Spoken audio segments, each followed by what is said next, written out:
sa blessing, sa bugay nga ginhatag niya sa ako, kay sa akong pamilya. Kag sa time na nakaupod ko sa mga hindi man sa kadali, lawig-lawig man ginapasalamatan kay sa Ginoo kay amo man na siyang isa sa prayer na ano nga na baton ko nga na answer nga every year nga makapulit ko, especially nga December di ang binagya ang highlights ang tuig nga akon ang special para sa akon kag sa sa provision kag sa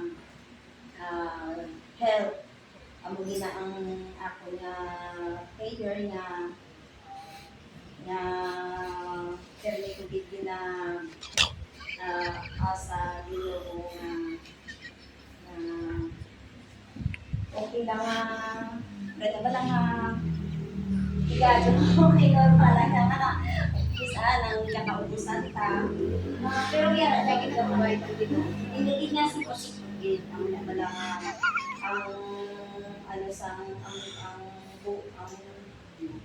ang bugay sa Ginoo nga bugana nga muna pala nga silin ko nga basta nga naga 50-50 ka na pero still ko di ka sa gihapon hindi di magkalipat sa iya lamang gihapon biskan sa tayo ka sa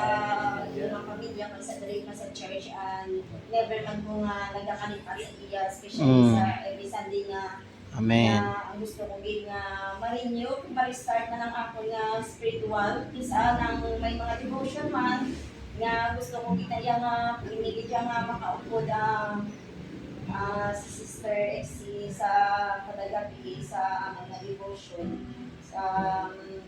para man bala nga ang spiritual na wala talaga kapatay sa gihapon kay amo lagi na ang panangin ko nga pareho sa iba nga kalabanan siguro nga mga OFW kung wala lang hugot na pagtuo tapos gamay man ang thinking nga magproblema nang ma-stress, ma-depress hasta nga nabulaan na nagas ang pamisaron nga na na daw wala na-align ba na syempre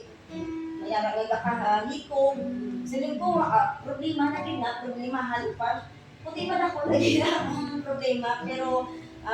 thankful dito nga wala gid ako gipabayan sa Ginoo nga ara siya sa gihapon sa akong kabuhi.